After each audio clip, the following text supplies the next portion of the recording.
अधिकारियों द्वारा यह कहा गया है और जांच अभी इस पर जारी है, तो फिर कांग्रेस इस मामले में किसी भी निष्कर्ष पर पहुंचने की इतनी जल्दी में क्यों है? आज इसी पर करेंगे 5 का प्रहार। और क्या सवाल हम कर रखे हैं आज 5 का प्रहार में, एक एक करके वो सवाल आपके टेलीविजन स्क्रीन पर। पहला ये कि जांच से पहले सिरप पर यह सियासत क्यों? दूसरा सवाल ये कि सियासी झगड़े में देश की बदनामी क्यों? तीसरा सवाल ये कि मोदी विरोध में देश का विरोध कर रही है कांग्रेस। चौथा सवाल ये कि देश की छवि आखिर कौन खराब कर रहा है? पांचवा और अंतिम सवाल ये कि क्या देश के सम्मान से बड़ी राजनीति हो गई है? ये तमाम सवाल होंगे। कई खास मेहमान हमारे साथ जुड़ेंगे, लेकिन पहले आपको दिखाते हैं एक रिपोर्ट।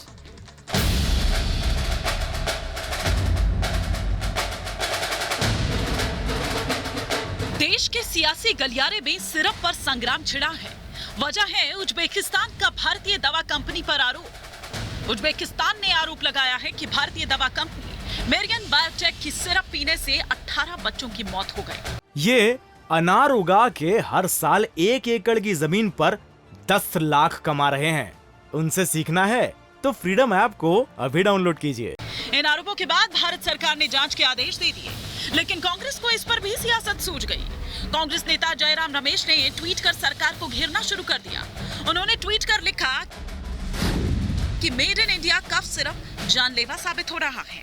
पहले गांबिया में 70 बच्चों की मौत हुई थी और अब उज्बेकिस्तान में ये हुआ है। मोदी सरकार को भारत के बारे में शेखी मारने से पहले इन लोगों पर सख्त कार्रवाई करनी चाहिए। उज्बेकिस्तान में बच्चों की मौत भारत में बनी कफ सिरप से हुई है, इसकी अभी तक पुष्टि भी नहीं हुई, लेकिन उससे पहले ही जयराम रमेश के ऐसे ट्वीट पर बीजेपी भड़क उठी। बीजेपी नेता अमित मालवीय ने ट्वीट कर लिखा, गाम्बिया में बच्चों की मौत का भारत में बनी खांसी की दवा के सेवन से कोई लेना देना नहीं है। ये गाम्बियन अधिकारियों और डीसीजीआई दोनों द्वारा स्पष्ट किया गया है। मोदी से नफरत में कांग्रेस इतनी अंधी हो चुकी है कि वो भारत और उसकी उद्यमशीलता की भावना का उपहास करना जारी रख रही है, जो कि शर्मनाक है। बीजेपी ने कांग्रेस पर भारत की छवि खराब करने का आरोप लगाया, साथ ही कांग्रेस नेता के बयान को भारत को बदनाम करने की साजिश तक करार दे दिया।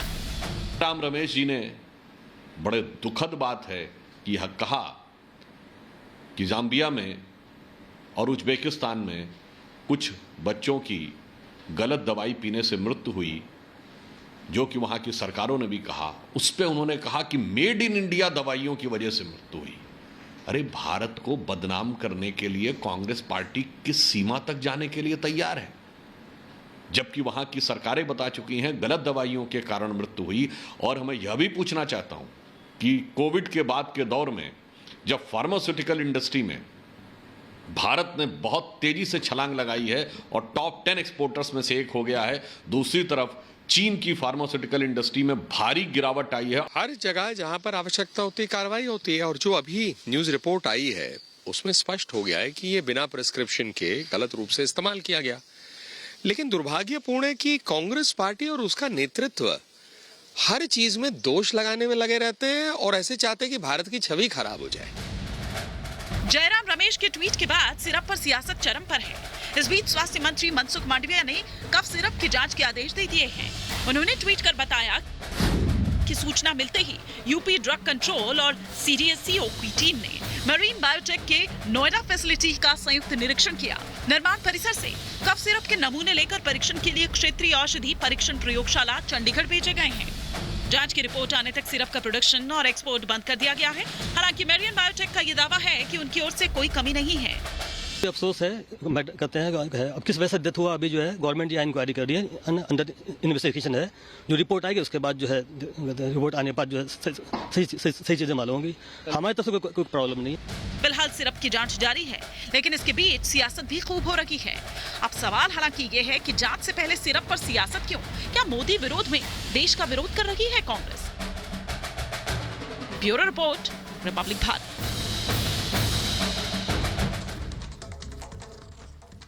तो इन तमाम जो प्रतिक्रियाएं आई उसके बाद तो ऐसा लग रहा है कि देश के सम्मान से बड़ी तो राजनीति हो गई है। तमाम खास मेहमान इस वक्त हमारे साथ जुड़े हुए हैं, आपको टेलीविजन स्क्रीन पर नजर आ रहे हैं। राजीव जेटली जी हमारे साथ जुड़े हुए हैं, स्पोक्स पर्सन हैं भारतीय जनता पार्टी के। डॉक्टर विशाल मिश्रा हमारे साथ जुड़े हुए हैं, पॉलिटिकल एनालिस्ट हैं। शिवम त्यागी यहाँ नोएडा स्टूडियो में हमारे साथ हैं, पॉलिटिकल एनालिस्ट हैं। और इनके अलावा डॉक्टर DK गुप्ता हमारे साथ जुड़ेंगे।